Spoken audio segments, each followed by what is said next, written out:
Alrighty guys, what is up? Welcome back to another episode of Astro Colony with Lone Debater 7, and today we're going to be doing a couple of things. First things first, I just want to show you what I changed since last time. So you probably noticed, this has been cleared out. I went ahead and moved all the buildings and stuff out of here. So the lab's gone, the random constructor, moved all the icebreakers and smelter out of here, expanded our water storage. We have like 12k water banked up, quite a bit. Doubled our oxygen production. One of these is now pumping into a box, which then gets sent over there. We'll cover that in a minute. This box is kind of just for random things, so I have hydrogen tanks and quartz in here for now. Eventually, this box will be used for science items, so oxygen, motherboards, and dirt, when put in here, will then be fed to our labs. I have one of our oxygen generators making us oxygen tanks. The other one is not exporting to the box at the moment, just because I do want some oxygen for our barriers, because I am trying to run quite a few. With that being said, I think what I'm gonna do is this. I am gonna put down one more, and I am gonna just output this box, or this oxygen generator to the box. That's what I want to do. So just grab some belts, and I know that you can totally use the transport tubes if you do more technology. I just kind of wanted to utilize the belts. I think they look kind of cool. Anyway, the other thing we changed was our production. So this mass of belts is what our production is now. So asteroid catchers, that's still the same, passively generates resources. The ice is pushed off of the two primary feed belts onto this secondary belt, which feeds 4 ice crushers, which keeps up reasonably well. Like, these aren't backed up, so it's fine. We also are maxed on our storage, probably, but that's okay too. Whatever, not a big deal. These are doing fine, so I have 4 ice crushers or icebreakers going at the moment to handle our ice from our 16 catchers, and that seems to be the right number. Then, coming down further on the belt, which just has iron, copper, gold, and carbon, all the ores. So I have 2 splitters, one for each feed belt. That takes 50% of the coal from each of these belts and outputs it to this belt, which goes down and feeds into the box right here. And then the rest of the ores, so the iron, copper, and gold, go forward and feed into 2 smelters. So 1 belt into each smelter. Keeps up with the ore perfectly fine. I also have these set up to automatically make iron rods now. So we take half of the carbon ore that stays on the belt from this split, right? Goes into these smelters, so we have quite a bit in here. We probably could adjust that ratio a little bit. We don't need that much. And then iron plates are split from this production. We'll get there in a minute. And feed into this box and are exported out and split between these 2 smelters to make us some rods. We also get some screws into here via this plate belt because it just was easier logistically speaking. We'll show that in a minute, but this belt gets our ingot overflow, our rod overflow, and some steel screw overflow. This I don't really want in here. Eventually I'll figure out how to fix that. It would be pretty easy to do, but I just haven't dealt with it. Then there's aluminum ore in here, which is just being stored because I don't have the technology to process that yet. Just drop those for a memento because might as well process them. They are even numbers though, so there we are. Put this one in there. Awesome. So this box holds our plates, our wire, our screws, our gears. All of these things up here are being produced automatically. And this too. Really, I want this there. I want that there. And I guess that's fine. Sure. So, all the things except for the dirt and the stone, which I'm just storing in here because they aren't being fed out of this box at the moment, are in here. Right? So, we feed our ingots, or half of our ingots go into this constructor. Same with half of our rods. And that produces screws and all the various plates. Those are split to do screws and iron plates out of this export. Half of our plates and screws are stored. The other half go on this belt and are split in half again. So half are stored in this box to make iron rods on the iron plates. The screws I don't really want in this box, so what I need to do here, we'll fix it real quick, it's not that difficult, is put a pusher and throw on screws. Then all I gotta do is that. And now I can remove this bit. Awesome. So that's fixed now.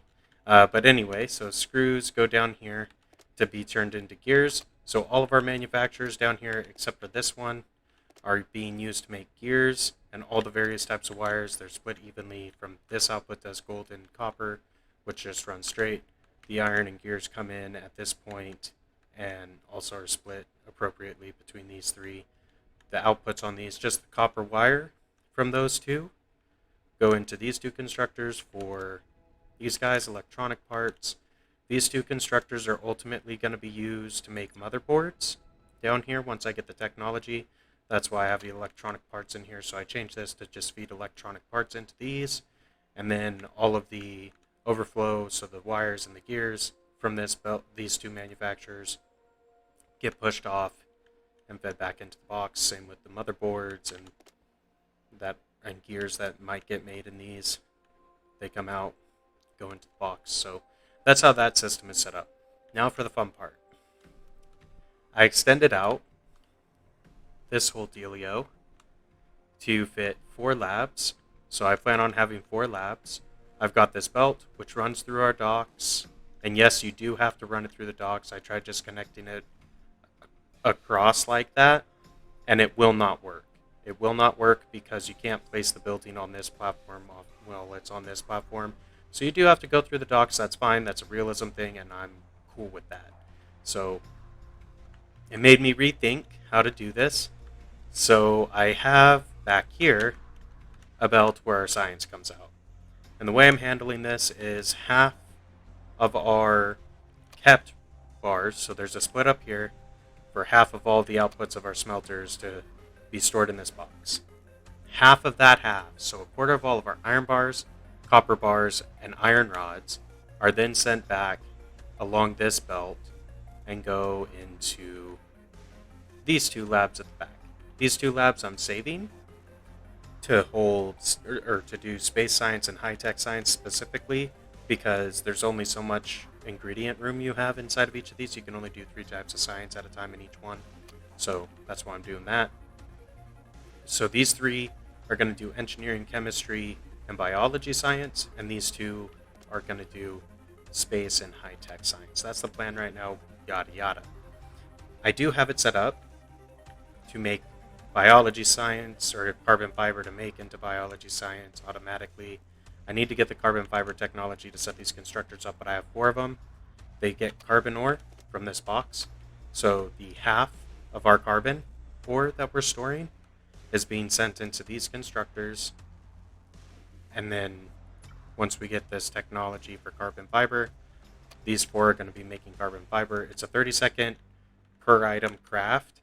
So 30 divided by 4 is a little over 8 seconds, or a little under 8 seconds. So it's like 7.8 seconds per carbon fiber is what we're getting there.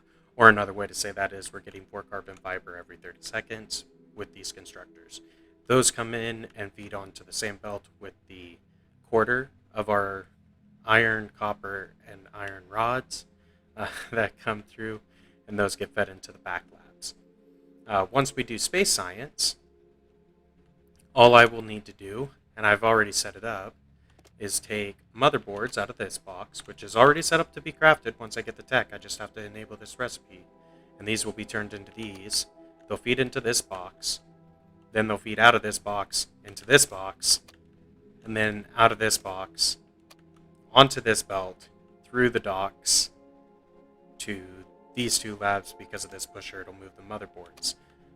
I also need to get technology to upgrade our smelters to be able to smelt aluminum. Once I do that, I need to kind of make a place to store the resources we're gathering off of the planets, because aluminum is required for science, or we can manually feed it. That's an option too. We'll figure that out later once we get it, but that's kind of where we're at. That's what I've added to the station. Beyond that, I've also kind of terraformed this a little bit, meaning sculpted the landscape and added some platforms. I also flew over to another asteroid or planetoid that had aluminum on it. I believe it is like a few thousand aluminum over here. Yeah, we've got like 5,000 maybe. 5 or 6,000. There's also a decent chunk of uranium here. So I flew to this one. If you spawn in a seed that doesn't have all the resources, do not fret. All you have to do is keep flying in any direction, and new planetoids will appear on your map. That's how I found this one. This was not on my original spawn, or that guy over there. This one was with the gold. We just haven't mined it yet. This one was not. I went and found this off cam because we're going to need aluminum to do farming and for science. So we're going to set up mining in the next episode because that requires robots, is how I want to do it. I do have the bare bones structure laid out, so I've got 2 smelters here, which I'm going to upgrade to advanced smelters. They're going to smelt everything produced from this planetoid, and we'll likely connect another planetoid off over on this side. So I'll maybe build this platform out to like right here and connect one off on this end, and we'll feed that into this portion as well. We're going to store it in this box. We'll probably run a belt at some point through all of these docks back through here, and maybe we'll store stuff in here. We'll bring it into here, and then we'll just run a belt or maybe 2 belts up to here and here and just feed it through our primary system. It'll be a lot of belt work, and it's a fair amount of distance, but we can totally handle it. It's not that expensive, especially if we're harvesting planetoid resources. So that's kind of what I got planned as far as developing the station is concerned. What I want to do this episode. And I guess there's the last little bit. So I decided I'm going to utilize the central platform for astronauts and for elevation, like staircasing. So I've got this lower level down here, and this is the dock I plan to use to call in the astronauts. I think this is going to be low enough that the ship can sit underneath this comfortably and not clip through the floor above. If I need to go down a little bit lower, I'll just extend this down a little bit lower so the ship can come in. The ship will fly in this direction, pull up, the astronauts will get out, they'll come onto this platform. There's an oxygen barrier so they can breathe right away. They go up these stairs, then they go up these stairs to this platform. They can sleep in any of these pods back here. They are hibernation chambers. You get that by unlocking human migration. That also allows you to call astronauts or bring astronauts onto your ship. Hibernation chamber allows them to sleep. We still need to get colonist training for the school and the study point. That allows you to get specialized colonists that's required. We're also going to get the aluminum processing or aluminum deposit so we can use our miners for that. Might as well. We have the science for it. We'll grab advanced docking because might as well. We have the science for it again. We can't grab this, we can actually unlock space science. Interesting. Let's do it. We got space science unlocked, so we can make it now with aluminum and motherboards, but we can't actually smelt aluminum yet. I think we need advanced smelting. We might be able to make this in a normal one. I don't actually know. We're going to get biology science, which allows us to make carbon fiber and biology science. And yeah. With that unlocked, we can finish setting up this automation. So let's go over here. We've got carbon fiber is what these are supposed to make, so we'll just enable that recipe. Boom. Now we're making 4 carbon fiber every 30 seconds. I'll likely expand this out in this direction to maybe make a little bit more. I have the room for solar panels if I do it this way. Each constructor takes 4. So, I mean, I definitely have the gold wire to add another 8 solar. I can add 8 solar panels and double it, or add another 2. Oh, I can add 7. We'll just put 4. So, I could throw down another one now if I really wanted. We're actually not going to do that. We're going to keep those on hand. Because we might need it for the planetoid. I don't know how much power that's going to take yet. But anyway, so now we'll get some carbon fiber trickling through. It takes 10 carbon ore per carbon fiber. So realistically, you need to be at a point where you don't have to use carbon ore to run your power for your base. Because, yeah. Oh, wow. Alright, so we definitely need upgraded belts. Some of these are not able to export. So for tier 1 belts, you can't actually do a 16x system. Unless you want to periodically come over and clear out belts. I guess this is as good a time as any to set up this back-end processing. So if we put all this stuff in,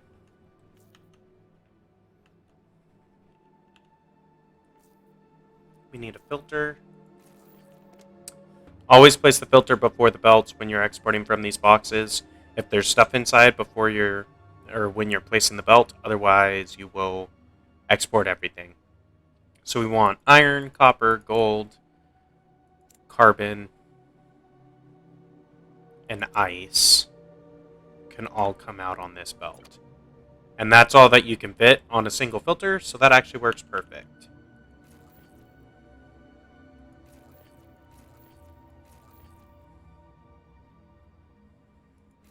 Just run it underneath this one. It's fine.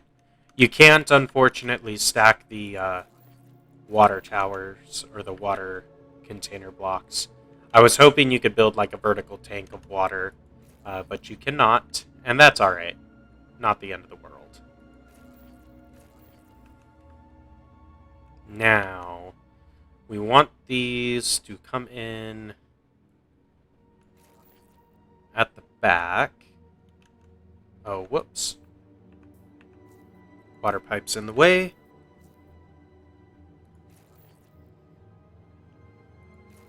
It gets difficult to tell what the actual height is. I apologize.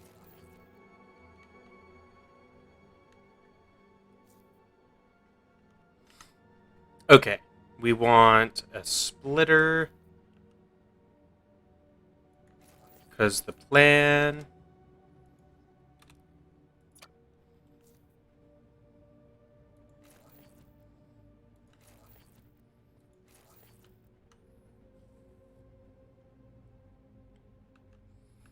Okay, well, kind of works, not really. The problem is the ice. Like, I prefer to put it in up here after the coal is sorted, but... I mean, I could bring out the ice and then the ores separate, I suppose.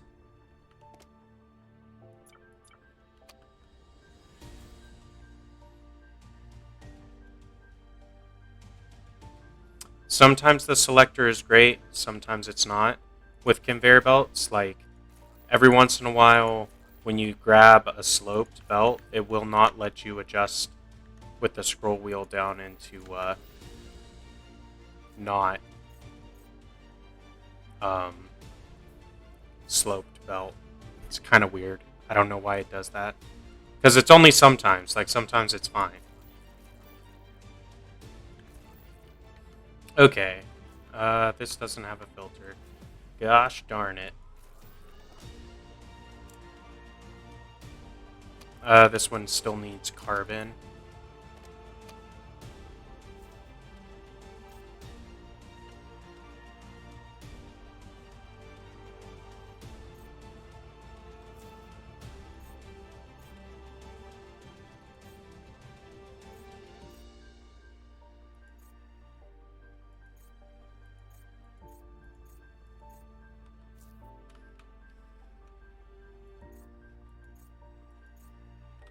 There we go.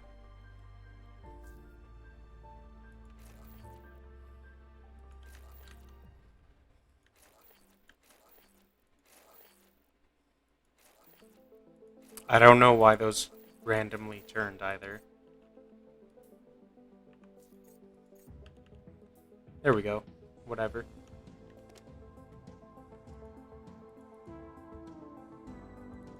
So this is not ideal for like thousands and thousands of items. Like I need to manually do this.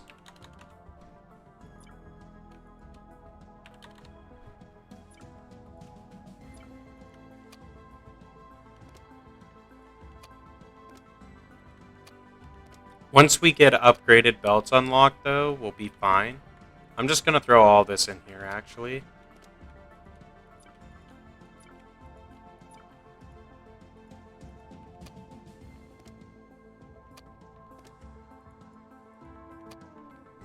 There we go. Perfect. Sorry about that. I just wanted to re-optimize that because I hadn't checked this for a while. They will back up again until we upgrade these feeder belts and the smelters. Now, the smelters probably can keep up. It's more about the feeder belts. We need to upgrade these long belts right here for this to run at peak efficiency, but no worries. I think let's go ahead and wrap it up here for today. What we'll do in the next episode is we'll cover astronauts. So I've got the sleeping quarters set up. I've got these dining stands set up, and I've got this canteen set up. We're basically ready to call in astronauts. We'll cover all the technology required for that and everything else in the next episode. If you enjoyed this episode, be sure to like, comment, subscribe as always. And until next time, this has been Lone Debater 7, and we will see ya.